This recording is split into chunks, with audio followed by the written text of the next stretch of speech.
그리고 우리 하나인교회 항존 직분자로 피택받은 피택 직분자 여러분, 이 오후에도 저희들은 직분자로서 하나님 앞에 무엇보다 거룩한 예배자로 서고 또 이미 직분을 받으셨던, 이번에 피택이 되셨던, 또 앞으로 직분을 받으실 분들이든 직분자, 곧 신실한 성도, 직분자는 말을 바꾸면 신실한 성도겠죠. 신실한 성도가 직분자로 세워지는 것 아닙니까? 그래서 대답도 좀 직분자란 말은 신실한 성도란 말하고 동의어가 되어져야 될 줄 믿습니다. 그래서 신실한 성도들의 어떤 신앙의 자세에 대한 교육이라고 생각하시고 모두 함께 말씀과 이 교육을 함께 받으시기를 바랍니다. 오늘 교육의 제목이 뭡니까? 우리들의 교회와 예배 그리고 직분자의 자세입니다.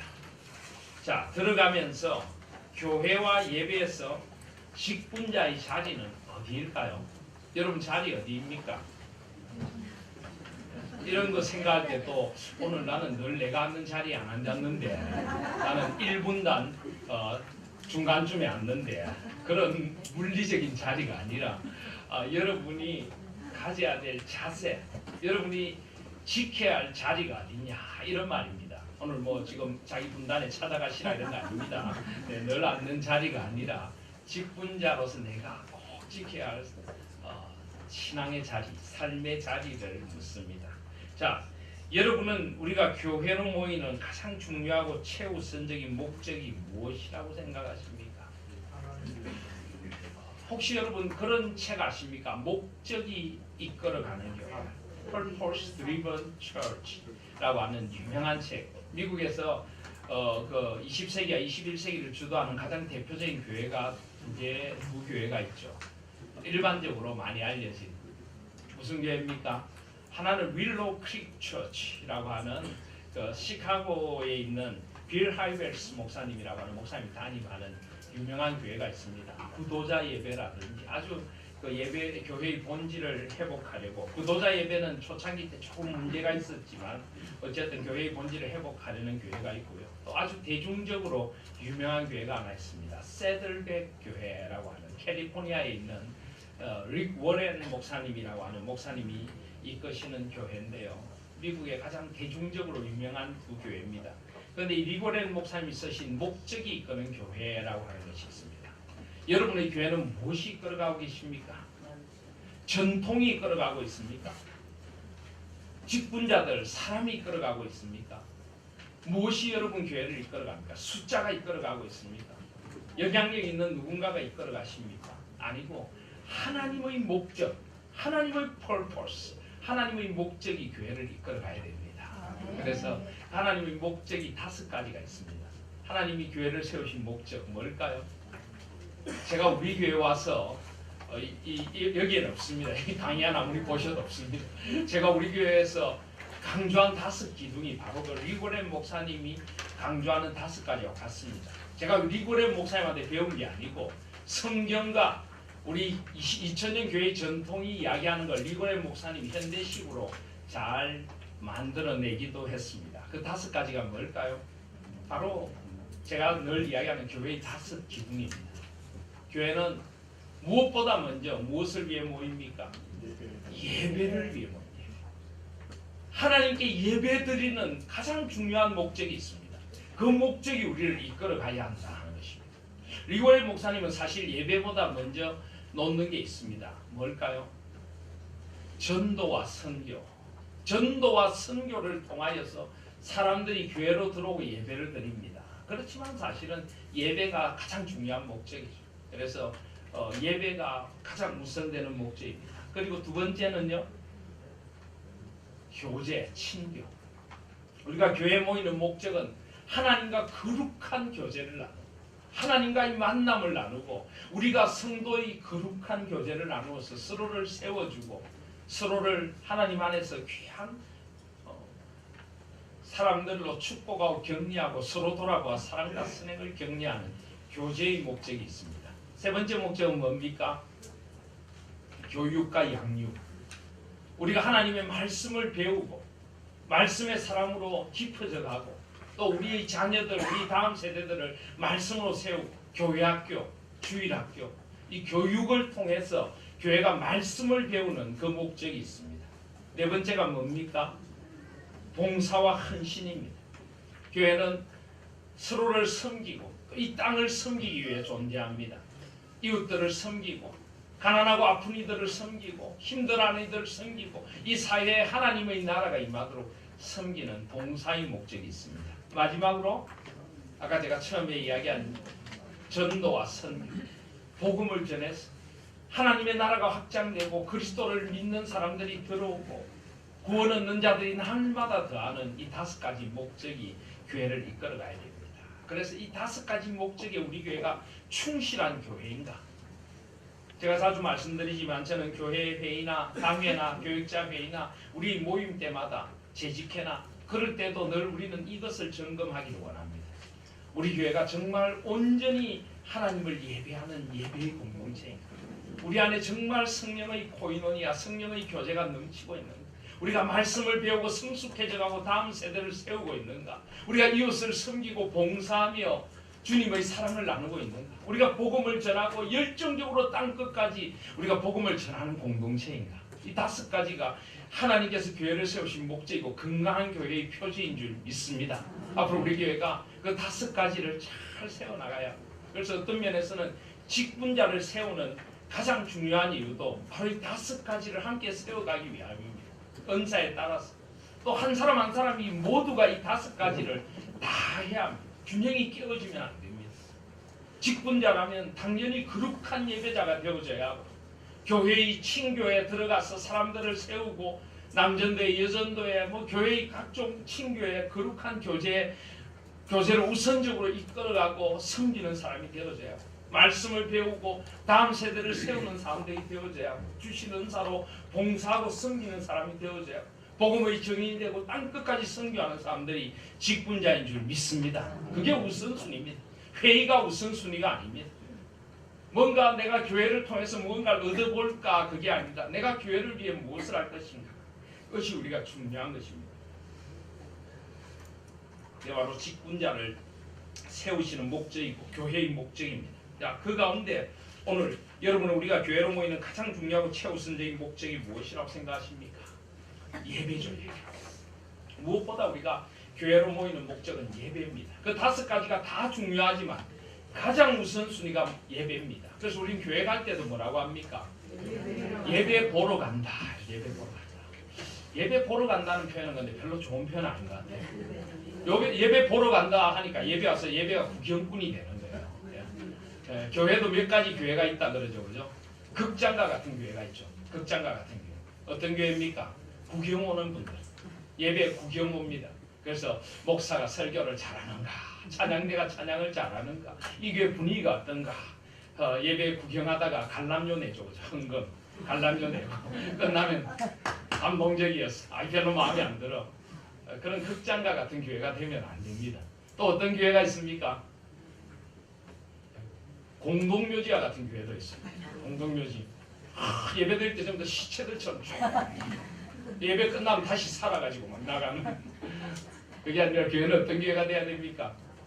잔치집 같은 교회. 잔치집 같은 교회. 잔치집에는 뭐가 있습니까? 먹을 게 풍성하다. 말씀의 은혜가 풍성한 잔치집에는 노래가 있고 흥이 있습니다. 찬양하고 잔치집에는 그냥 서로 어울려서 함께 나누고 기쁨을 나눕니다. 그런 풍성한 교제가 있고 잔치집은 그냥 다른 사람들 청해가지고 같이 먹자고 힘들어하는 분들, 노숙하는 분들 불러서 함께 먹는 그런 풍성한 그런 나눔이 있죠. 그죠? 교회는 잔치집 같은 교회가 되어야 될 줄 믿습니다. 그래서 교회로 모이는 가장 중요하고 최우선적인 목적은 바로 예배를 드리러 가는 예배를 하나님과 만나고 하나님 앞에 온전한 예배자로 서는 것 그것이 교회에 가는 최우선적인 목적인 줄 믿습니다. 그러므로 여러분은 직분자로서 가장 우선적으로 갖춰야 할 자세가 무엇이라고 생각하십니까? 직분자의 가장 우선적인 자세가 뭘까요? 무엇보다 먼저 거룩한 예배자가 되는 것입니다. 정말 신령과 진정으로 하나님을 예배하는 예배자가 되는 것입니다. 하나님이 찾으시는 한 예배자가 되는 것입니다. 직분자가 헌신도 해야 되고 여러 가지로 하나님 앞에 살아가야 하지만은 가장 중요한 자세는 직분자의 가장 중요한 자세는 그 누구보다 신실한 예배자, 그 누구보다 열정적인 예배자, 그 누구보다 하나님의 임재를 갈망하고 하나님을 찬양하고 직분자가 되면 예배에서 드린 자세가 달라져야 되는 줄 믿습니다. 직분자 예배 시간에 이렇게 있고 막 인상을 쓰고 있고 이러면 안 되는 겁니다. 직분자는 하나님 앞에서 가장 열정적으로 예배를 드리고 하나님 앞에 그냥 거룩한 예배자로 서야 하나님을 바라보며 예배하세요. 다른 사람 보지 마시길 바랍니다. 저 사람이 마음에 안 들어서 난 예배를 제대로 못 드리겠어. 그건 직분자의 자세가 아닙니다. 오직 하나님을 바라보시며 거룩하고 열정적인 한 예배자로 서셔야 될 줄 믿습니다. 오늘 이 요한복음 4장 21절에서 24절 말씀이 바로 그런 말씀입니다. 예수님께서 수가성 우물가에 사마리아 여인을 만나셨어요. 상처가 많은 여인입니다. 적어도 남편이 5 이상 존재했던 여인입니다. 물론 이 여인은 아주 부정한 여인일 것입니다. 부정한 여인이지만 또 동시에 불쌍한 여인이기도 합니다. 그 당시 이 여자가 마음대로 남편을 바꿀 수 있는 사회제도가 아니었습니다. 물론 여인도 충분히 문제가 많지만 남자들에게서 버림받고 또 버림받고 그 상처와 아픔을 안고 배신과 불신의 아픔을 안고 또 자기 스스로도 부정한 여인으로서 사람들의 손가락질을 받던 이 여인을 예수님이 찾아가셨습니다. 예수님은 그가 누구이냐가 중요한 게 아니라 그도 하나님을 만나서 한 예배자로 서야 될 사람이기에 찾아가신 것입니다. 그리고 이 여인과 논쟁이라고 할까요? 대화를 나누신다고 할까요? 근데 이 여인은 계속 예수님의 그 부르심 앞에서 계속 예수님의 말을 자꾸 빠져나가려고 하면서 예배에 대한 주제를 이야기를 하게 됩니다. 그러면서 이 사마리아 사람들은 사마리아에서 자기들이 예배를 드렸습니다. 이 사마리아 북이스라엘의 수도였죠. 북이스라엘이 아수르에서 멸망을 당한 후에 이 아수르 사람들하고 혼혈족들이 많이 생겼습니다. 그러니까 유대인들의 차별을 받게 되고 자기들은 자기들끼리 모여서 예배를 드렸습니다. 그래서 사마리아라는 그 산에서 사마리아에 있는 그 산에서 예배를 드렸습니다. 그래서 4장 20절에 보시면 우리 조상들은 이 산에서 예배하였는데 당신들의 말은 예배할 곳이 예루살렘에 있다 하더이다. 예수께서 21절에 뭐라고 하십니까? 여자여 내 말을 믿어라. 이 산에서도 말고 예루살렘에서도 말고 너희가 아버지께 예배할 때가 이르리라. 지금 이 산이 중요한 게 아니고 예루살렘 성전이 중요한 게 아니고 예배는 아버지께 드리는 것이다. 아버지가 중요한 거예요. 살아계신 하나님 아버지 모든 자비하심으로 우리를 권고하시고 예배의 자리를 부르시는 그 아버지께 예배드립니다. 여러분은 살아계신 하나님께 예배를 드리는 것입니다. 아까도 말씀드렸지만 예배에서 사람을 너무 보지 마시길 바랍니다. 어떤 사람은 목사 때문에 예배를 제대로 못 드린다는 분도 있습니다. 목사도 보지 마시길 바랍니다. 오직 하나님만 바라보십시오. 오직 하나님만 바라보시고 아버지께 예배할 때가 이르느니라. 그래서 22절에 보면 너희는 알지 못한 것을 예배하고 우리는 아는 것을 예배하노니 이는 구원이 유대인에게서 남이니라. 여기 보면 너희는 알지 못한 것을 예배하고 우리는 아는 것을 예배한다. 구원이 유대인에게서 남이다. 예수님도 지금 유대인으로서 사마리아 사람을 마치 차별하는 것처럼 보입니다. 그런데 이 말씀은 너희는 알지 못한 것을 예배하지 않고 우리는 아는 분을 예배한다. 이렇게 사실 번역이 바뀌어져야 합니다. 이것도 사마리아 사람들을 차별하는 것이 아니라 아는 분, 하나님을 알고 예배해야 된다는 것입니다. 오늘 낮에 제가 말씀드렸지 않습니까? 우리 예배가 왜 그렇게 형식적이 되고 우리가 왜 그렇게 참된 예배자로 못 씁니까? 우리가 예배하는 하나님이 어떤 분이신가 우리가 모르니까 그렇습니다. 그분이 얼마나 놀라운 분인가를 안다면 우리는 그분 앞에 탁 엎드릴 수밖에 없습니다. 그분 앞에 무릎 꿇고 그분의 은혜를 구할 수밖에 없는 것입니다. 우리는 하나님을 알고 예배해야 될 줄 믿습니다. 이 세상의 미신, 우리나라 전통적인 미신은 신이 누구라도 관계없습니다. 나한테 복만 주면 됩니다. 그죠? 천지, 주제, 신명이 시여, 동서남북 아무 신이든지 와주고 내 자식 잘 되게 해주고 내 무병장수 건강하게 하고 이게 전형적인 우상숭배죠. 하나님을 모르고 예배하는 것이 아니라 우리는 하나님에 대한 분명한 지식을 가지고 예배해야 될 줄 믿습니다. 그분을 아는 만큼 우리 예배가 깊어지는 것입니다. 그래서 23절에 보면 아버지께 참되게 예배하는 자들은 영과 진리로 예배할 때가 온다. 여기 영과 진리, 옛날에는 어떻게 돼 있었습니까? 신령과 진정으로.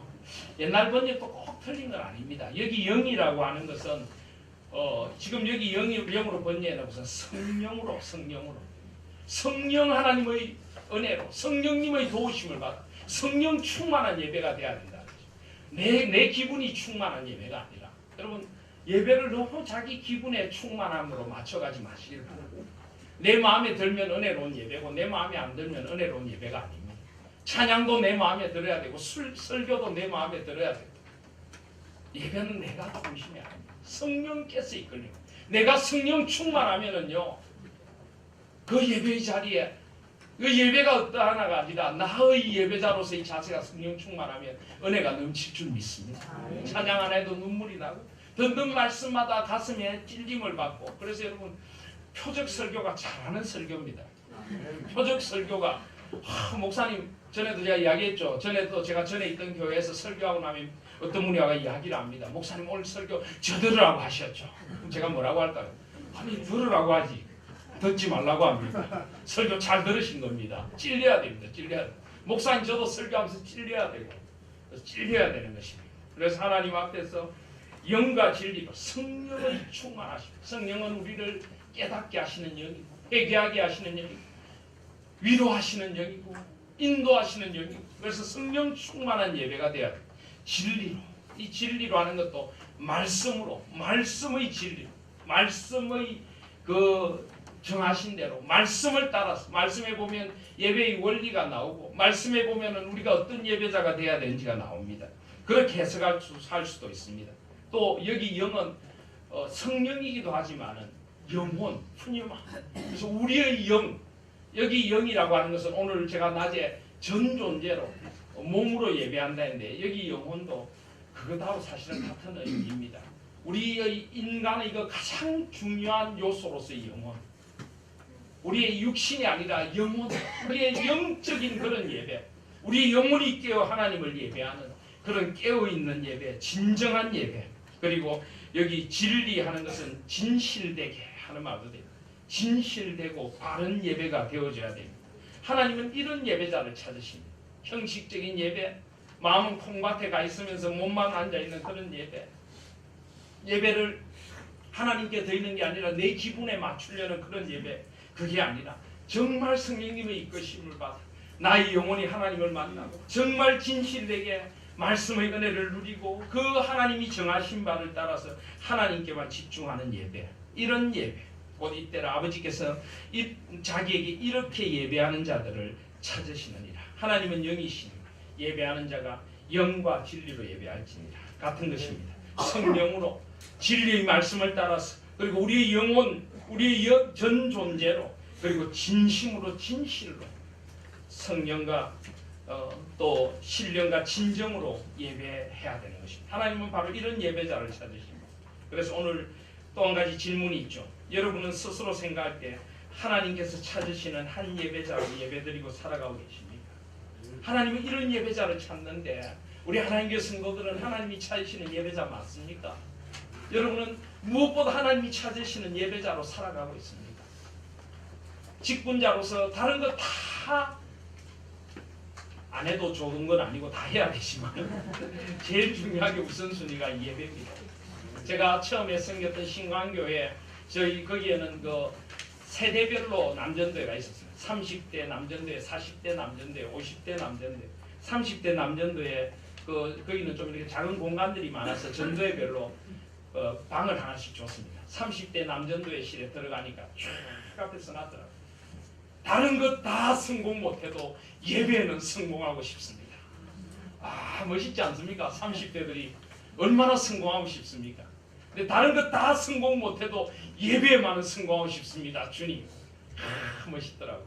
여러분 예배에 성공하는 사람들이 되시기를 바랍니다. 하나님 앞에 무엇보다 거룩한 예배, 하나님이 찾으시는 한 예배자가 되실 수 있는 우리 직분자들이 되시기를 바랍니다. 그래서 오늘 교회와 예배, 직분자에 대해서 조금 한번 살펴보려고 합니다. 자, 여러분 오늘 17페이지 보시면 예배란 무엇입니까? 했는데 개혁교회 예배 모범은 여기는 개혁교회 예배 모범 하는 것은 우리가 가지고 있는 헌법에도 이렇게 되어 있고 그 개혁교회라든지 장로교회 그런 예배 모범들이 교회를 정의하면서 교회란 예수 그리스도의 공로로 구원받은 신자들이 모여 하나님 앞에 예배를 드리는 공동체이다. 이렇게 정의를 내리고 있습니다.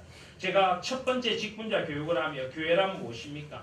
카할, 에다, 부르다, 지명하다, 에클레시아, 하나님이 불러내셨다, 시나고게, 하나님의 백성들의 모임이다. 그래서 뭐 하나님의 백성이다, 그리스도의 몸이다, 성령의 전이다 하는 말씀을 드렸는데요.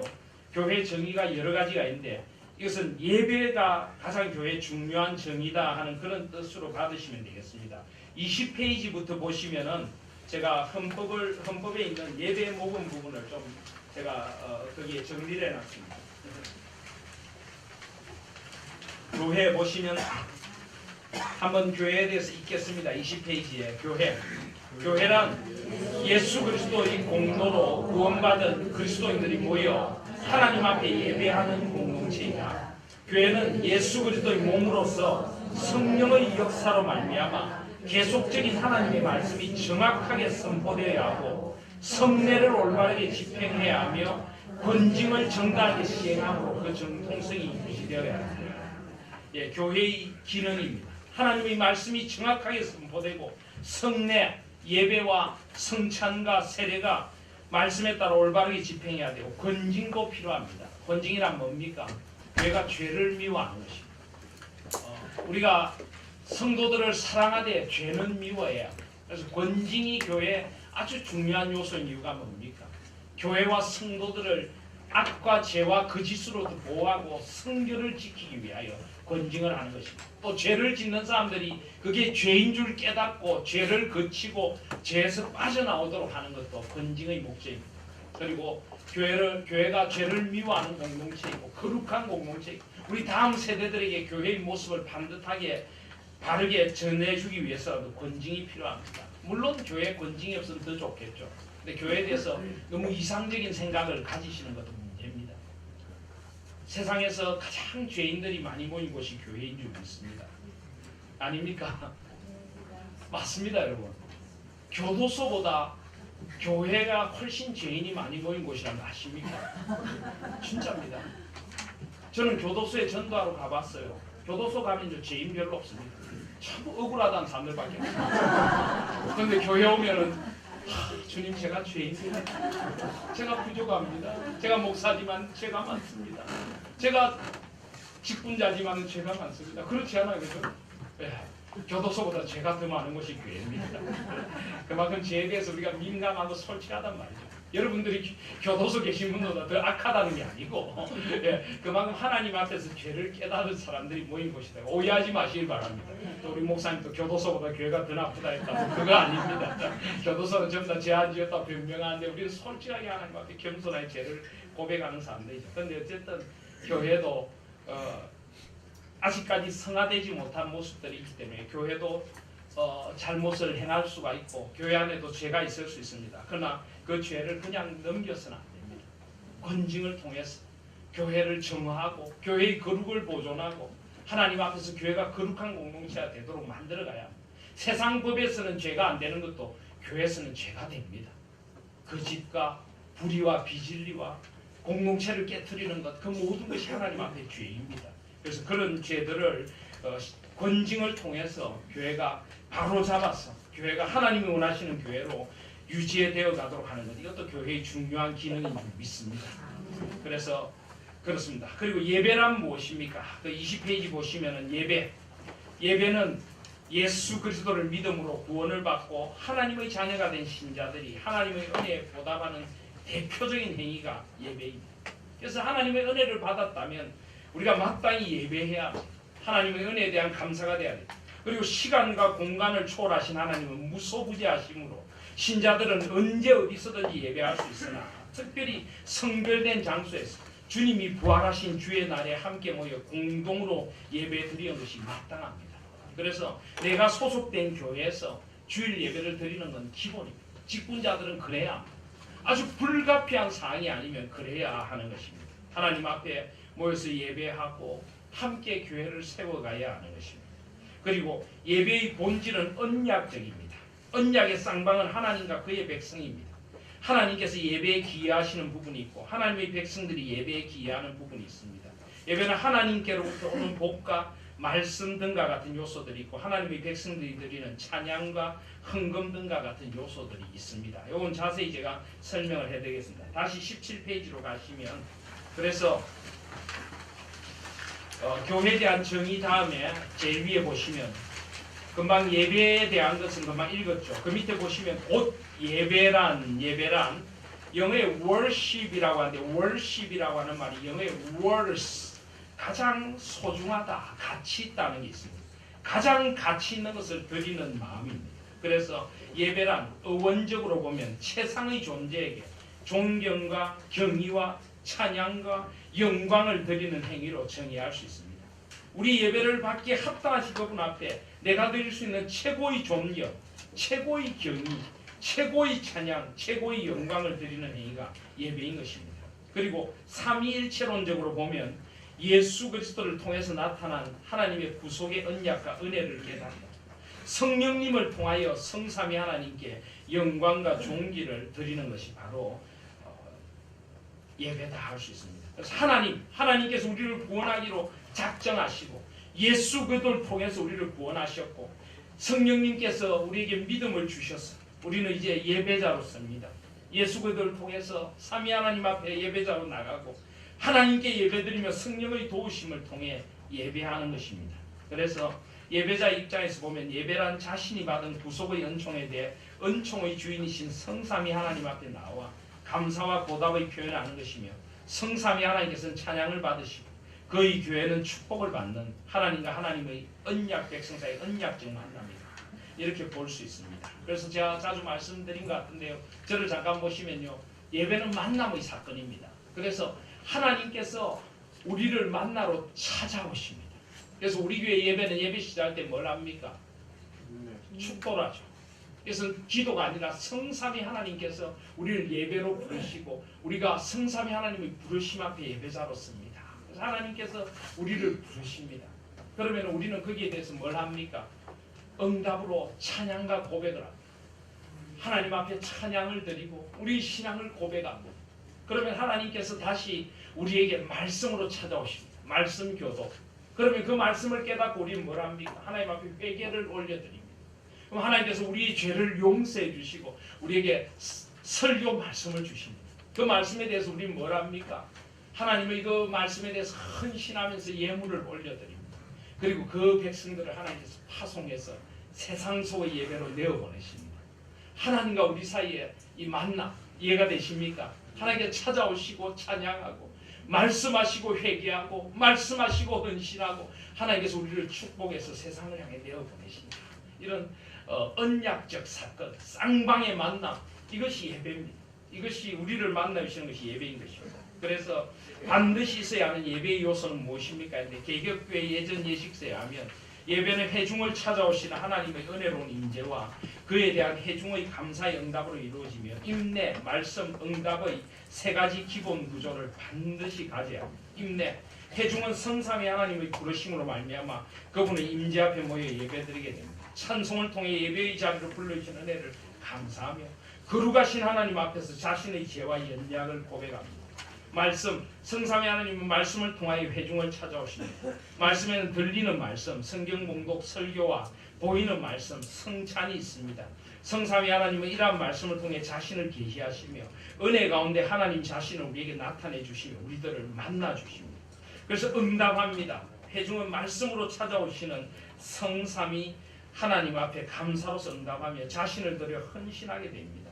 회중은 신앙 고백과 기도를 통해 믿음과 순종을 표현합니다. 또한 봉헌을 통해 자신을 바치는 헌신을 나타냅니다. 그래서 이런 구조 속에 예배에는 기도도 있고 찬송도 있고 성경 교독도 있고 성경 봉독도 있고 성경 해석과 설교도 있고 세례도 있고 성찬도 있고 금식과 감사도 있고 헌금도 있고 권징도 있고 축복 등도 다 예배의 요소가 될 수 있습니다. 특별히 우리 한국 교회는 성찬식을 자주 안 하죠.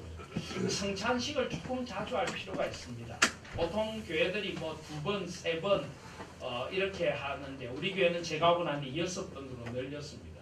적어도 한 달에 한 번은 저는 해야 하지 않나 하는 생각을 하는데요. 원래 이 로마 카톨릭 교회도 그렇게 하지만 원래 이 처음에 우리가 그 프로테스탄트 처치 처음에 개혁파 교회가 나온 후에 다 성찬식을 매주 했습니다. 매주. 매주 말씀과 성찬의 연회 앞으로 나아갔습니다. 떡을 떼며 성찬을 조금 더 자주 할 필요가 있고요. 세례는 또 세례 받을 사람이 있어야 할 수 있겠죠. 그죠? 저는 제일 좋기는 우리 교회가 이렇게 되었으면 좋겠어요.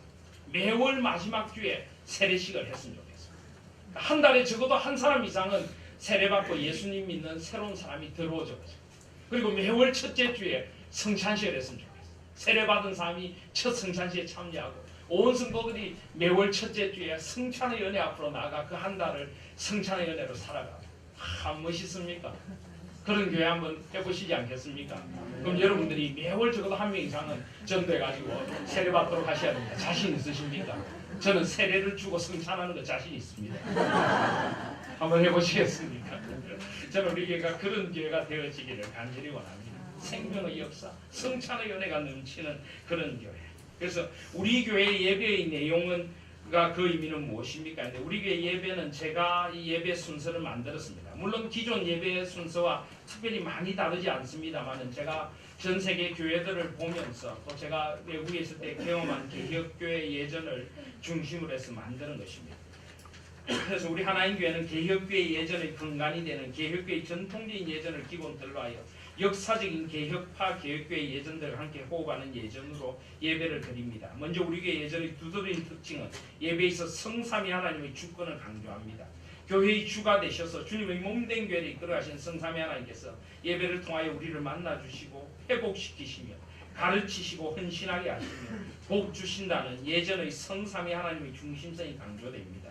그리고 성삼위 하나님께서 우리를 만나주실 때 언약의 당사자 파트너로 우리들의 응답도 강조하므로 예배를 통한 성삼위 하나님과의 만남과 친교가 강조됩니다. 그래서 우리 교회 예배 보시면 이렇게 예배 순서에 큰 글자로 이렇게 예배 순서가 있죠, 그죠? 삼위 하나님께서 우리를 부르시고 우리를 만나주십니다. 삼위 하나님께서 우리 기도를 들으시고 우리를 용서하십니다. 삼위 하나님께서 말씀으로 우리를 가르치시고 우리를 새롭게 하십니다. 삼위 하나님께서 우리의 헌신을 받아주시고 우리에게 사명과 임마누엘의 복을 주어 세상으로 파송하십니다. 그리고 마지막에 다섯 번째로 예배 후에 삼위 하나님께서 우리가 하나 되어 섬김과 나눔의 삶을 살아가기를 원하십니다. 이렇게 다섯 구조로 되어 있습니다. 그래서 우리 교회 예배가 여러분들은 그냥 들으시지만은 이 예배 순서를 잘 만들었다고 이 예배 순서를 벤치마킹하는 교회들이 좀 있습니다. 그리고 뭐 선교사님들도 선교지에서 이 예배 순서를 사용하겠다고 가지고 가는 분들도 계시고, 그래서 이 예배가 우리 교회 예배 순서가 아주 전통적인 개혁교회 예배와 성경적인 예배의 폼이 잘 갖춰진 예배다 하는 생각을 하시면 좋겠습니다. 물론 이게 완전한 폼은 아닙니다. 저는 솔직히 이거보다 조금 더 순서를 더 넣었으면 좋겠는데, 찬송도 하나 좀 더 넣는다든지 십계명 교독도 넣는다든지. 그런데 우리 교회 예배는 항상 길다. 목사님 설교도 길고 예배도 길다. 그러다 보니까 제가 하고 싶은 만큼 충분히 못하는 그런 거는 있긴 있습니다. 그 부분을 앞으로 서서히 극복해 나가려고 합니다. 예. 서서히 길어진다 이 말인데 아멘이 나오십니까? 이런 구조 속에 이사야서 6장에서 선지자 이사야가 성전에서 하나님의 임재 앞에 설 때 삼위 하나님의 은밀로우심을 찬양하고 삼위 하나님께서 나의 창조주이고 구원주이고 성하주 되심을 고백하고 삼위 하나님 앞에 자신의 죄와 비참으로 인해 깊이 참회하고 삼위 하나님의 사죄 은총을 감사하고 감격하며 함께 기도의 자리로 나아가는 그런 삼위 하나님의 충만하신 인재와 감격이 가득한 예배, 말씀으로 다가오신 하나님의 음성에 깊이 귀 기울이고 말씀에 전인격적으로 헌신하며 응답하는 예배, 삼위 하나님의 은혜와 사랑과 돌보심을 가슴 깊이 간직하고 삶의 예배의 자리로 나아가는 결단과 헌신의 기쁨이 가득한 예배를 지향하고 있습니다. 그래서 한 가지 첨언하자면 우리 한국교회 성도들은 예배에서 설교가 차지하는 비중을 너무 지나치게 격상시킵니다. 그래서 예배를 드리러 오는 것이 아니라 마치 목사의 설교를 들으러 오는 느낌을 받을 때가 있습니다. 예배를 좀 늦게 와도 설교 전에만 오면 아직 설교 시작 안 했네. 아닙니다. 예배는 하나님과의 만남의 사건입니다. 하나님이 우리를 부르시는 그 순간, 그래서 적어도 예배 전에 좀 일찍 나오셔서 마음으로 준비하고 하나님의 부르심에 응답할 준비가 되어져야 합니다. 그리고 임내 찬양부터 파송의 이 축도까지 이 예배 전체 순서가 지니는 의미를 생각하며 이 전체를 하나님 앞에 드리는 그런 예배가 배워져야 합니다. 한 요소도 그냥 지나갈 게 아닙니다. 설교만 중요한 게 아니라 하나님의 부르심 앞에 내가 전심을 다하여 응답하고 신앙 고백을 하고 말씀 앞에 참여하고 하나님의 말씀을 듣고 헌신하고 그 교회 소식 하나까지도 성도의 교제입니다. 그리고 축도로 예배가 마쳐지는 그 순간까지 우리가 시작부터 마침까지 온전한 하나님의 만남의 사건으로 이해해야 합니다. 그 다음 18페이지 밑에 보시면 예배 복장에 대한 특별한 가이드라인이 있습니까? 라고 하는데 어떻게 생각하십니까? 개혁교회 예배 모금에서는 주일 예배에 참석하는 사람은 다음과 같은 자세를 가져야 한다고 강조합니다. 예배 시간이 되면 예배당에 들어가 각기 자리에 앉되 단정하고 엄숙하며 경건한 마음으로 목사와 참석자나 결석한 자들을 위해 기도함으로 준비해야 합니다. 예배 시간에는 모든 사람이 엄숙한 태도와 공경하는 마음으로 하나님께 예배하고 목사가 공부하는 성경 이외에 다른 서적을 보거나 기속말이나 견문질이나 인사나 졸거나 웃거나 등의 일체 불필요한 행위를 하지 말아야 됩니다. 요즘 오시면 스마트폰도 하면 안 됩니다. 예배 시간에 들어오실 때 스마트폰을 끄야 되고 세상과 끄고 하나님과 만나셔야 됩니다. 그래서 예배 시간에 아무리 급한 일이 있어도 스마트폰 들고 나가는 그런 일은 없어졌으면 좋겠습니다. 또 제가 우리 성도님들이나 주위 분들에게 예배 시간에 하지 않았으면 좋을 것 이렇게 리스트를 받아봤는데요. 뭐 많이 있더라고요. 긴 의자 가운데 구석 가운데나 구석부터 앉기 그런 것도 좀 했으면 좋겠고요.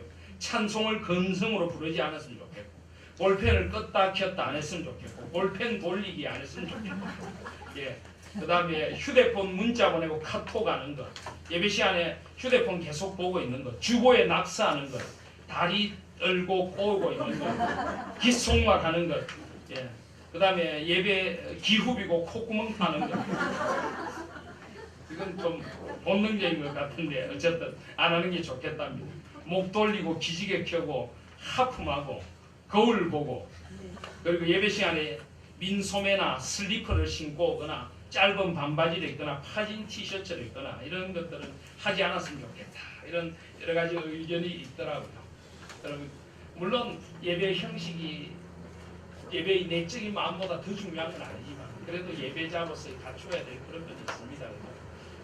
그래서 우리가 하나님 앞에 최대한 화려하게 고급스럽게가 아니라 단정하게 또 하나님 앞에 바른 예배자로 서야 될 것입니다. 그래서 예배에 대한 특별한 어떤 옷에 대한 가이드라인은 없지만은 우리가 결혼식이나 장례식을 참석해서 마땅한 복장이 있듯이 하나님께 예배드리는 자리에 흐트러진 모습으로 나올 수 없는 것입니다. 꼭 좋은 옷을 입어야 된다는 게 아니라 단정하고 바르게 해야 합니다. 자, 19페이지 가시면 예배드릴 때 헌금 순서가 빠지면 어떻게 됩니까? 하는데요. 예배에서 헌금 순서는 아주 중요합니다. 이것은 돈이 아니라 헌신입니다. 그래서 어떤 교회는 들어올 때 연보함에다가 헌금을 넣고 오는 교회도 있는데 물론 뭐 그렇게 할 수도 있습니다. 그렇지만 사실은 설교 후에 연보를 돌리는 건 돈을 많이 받기 위해서가 아니라 우리 헌신을 드린다. 그래서 뒤에 연보함에 내더라도 설교 후에 이렇게 연보함의 걸 거두어서 이렇게 앞으로 쫙 드리는 것은 하나님 앞에 드린다는 것입니다. 그래서 모든 신자는 헌금의 의무를 가집니다. 예배 시에 하나님으로부터 받은 은혜를 기억하고 예배의 일부분으로 헌금을 드려야 할 의무를 가집니다.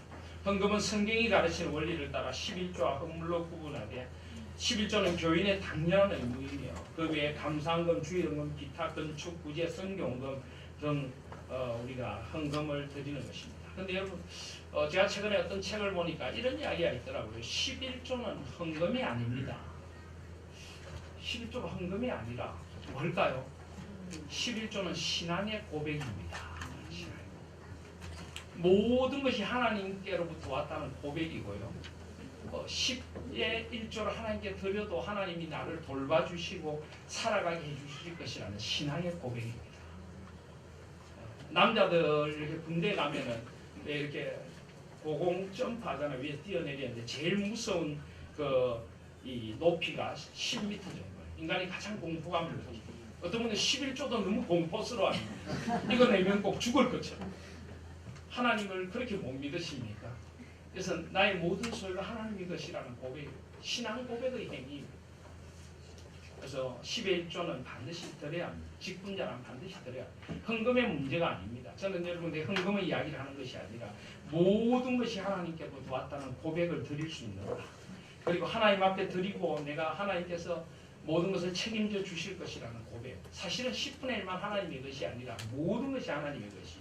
그런데 하나님께서 모든 것을 우리에게 주셨지만 우리는 10의 1조를 드리면서 하나님의 나라를 위하여 또 가난하고 힘든 이웃들을 위하여 우리가 그 일을 나누는 것입니다. 신앙의 고백인 것입니다. 그래서 정말 마음에 있는 대로 드려야 합니다. 그 다음에 19페이지 중간에 보시면 대표 기도는 예배에서 어떤 의미를 가집니까? 했는데 여러분 대표 기도 예배 대표 기도하는 거 쉽지 않은데요. 오늘 이 순서를 잘 참조해 보십시오.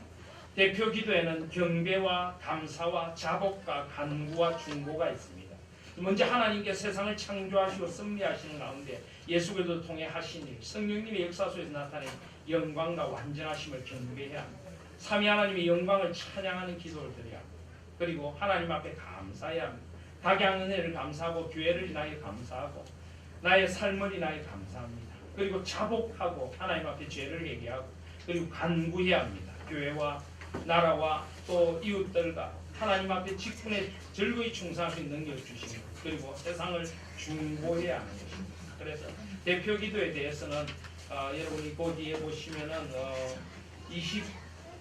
22페이지에도 대표 기도에 대해서 자세히 나오고 있습니다. 그래서 참조하셔서 앞으로 대표 기도를 좀 더 이렇게 갖추어진 기도로 하시기 바랍니다. 근데 우리 교회 성도님들이 기도를 참 잘하세요. 그래서 참조하시면 좋겠습니다. 그리고 성찬식이 차지하는 위치. 성찬식은 하나님과 백성 사이의 거룩한 친교예요. 그래서 이 성찬의 참여를 통하여 하나님과 교제하고 구원의 은혜를 기뻐하고 하나님 앞에 소망을 받는 것입니다. 그래서 이 성찬식도 굉장히 중요하다. 보이는 설교로서의 성찬식도 굉장히 중요하다는 것을 잊지 말아야 합니다. 그래서 20페이지부터 보시면은 이 개혁교회 예배 모범을 제가 정리해 놨습니다. 한번 반드시 일독하시고 읽어보십시오. 특별히 제2장 주일 성수 보시면 주일 성수는 인류의 당면한 의무입니다. 이날은 일체 육신적 사업을 중지하고 성경의 교훈에 따라 거룩히 지켜야 합니다. 주일은 예배와 안식에 방해되는 개인의 유익을 추구하는 경제 행위를 금하며 세상 염려나 저속하거나 세속적 행위나 연회나 쾌락적 행동을 삼가야 합니다. 옛날에는 일체 상거래 뭘 사먹는 것도 못하겠는데 요즘은 성도의 거룩한 친교를 위한 모임 정도는 또 우리가 해도 되지 않는가. 성도의 교제라는 우선순위가 있지 않나. 그런 건 모르겠지만 지나친 연애, 쾌락적 행동, 되도록이면 주일에 돌잔치 이런 건 안 하는 게 좋습니다. 그런 것들은 안 하는 게 좋고요. 성도의 거룩한 친교 정도는 우리가 가능하겠지만 하나님께 집중하고 하나님 안에서의 교제에 집중해야 합니다. 그리고 경제 행위, 돈을 벌기 위하여 주일을 너무 가볍게 여기고 예배를 가볍게 여기서는 안 되는 것입니다. 또 다른 사람들이 주일을 지키는 것도 방해해서는 안 되는 것입니다. 그래서 그렇게 우리가 해야겠습니다. 주일은 공동회집으로 모여 예배하고 또 주일은 거룩히 지켜야 하고 사전에 성실하고 경건한 마음으로 충분히 준비하여 공예배 하나님과 교제하도록 해야 합니다. 주일에 행할 일은 기도, 묵상, 찬송, 성경 연구, 공예배 참석, 전도, 구제, 또 하나님의 영광을 돌리고 아픈 성도들을 돌아보거나 성도 간의 교제에 힘써야 합니다. 주일 예배 참석자의 자세, 주일 예배의 순서, 찬송의 횟수, 대표기도, 설교와 설교 의기도. 특별히 제12조에 보시면 설교는 사람의 생명을 구하는 하나님의 방편입니다. 목사는 정신전력의 진리의 말씀을 옮겨 분별하는 일에 최선을 다해야 합니다. 설교의 목적은 하나님의 진리 가운데 한 부분에 해석하고 본문을 강론하여 그 진리를 가르치며 신자의 본문을 깨닫게 하는 것이니 목사는 선포되는 말씀을 통해 교회와 성도들에게 주시는 하나님의 말씀을 대언해야 합니다. 성도들은 하나님께서 세우신 말씀의 종을 통해 주시는 설교를 하나님의 뜻으로 들어야 합니다. 설교 후의 기도는 설교한 내용에 관련된 내용을 하며 성도의 말씀에 대한 응답을 결단과 헌신을 기도합니다. 그리고 기도의 준비란 예배와 헌금의 의무, 아까 제가 설명드린 것들이 나와 있습니다. 그리고 마지막으로 제15조에 보시면 폐해, 공예배의 모든 순서는 목사의 축복과 파송으로 해야 합니다. 축도라기보다는 축복입니다. 그리고 예배가 폐해, 이 모임은 폐해하지만 삶의 예배 자리로 나아가게 되는 것입니다. 그래서 이런 예배에 대한 이해를 더 깊이 하시고 이제 정말 직분자들이 거룩한 예배자가 되고 예배의 형식과 예배의 본질과 모든 것이 우리 가운데 회복되기를 소원합니다. 그래서 우리 하나님 교회가 정말 하나님 앞에 거룩한 예배의 공동체가 되기를 소원하며 직분자들이 가장 우선적으로 하나님 앞에 예배할 수 있는 교회가 되기를 소원합니다.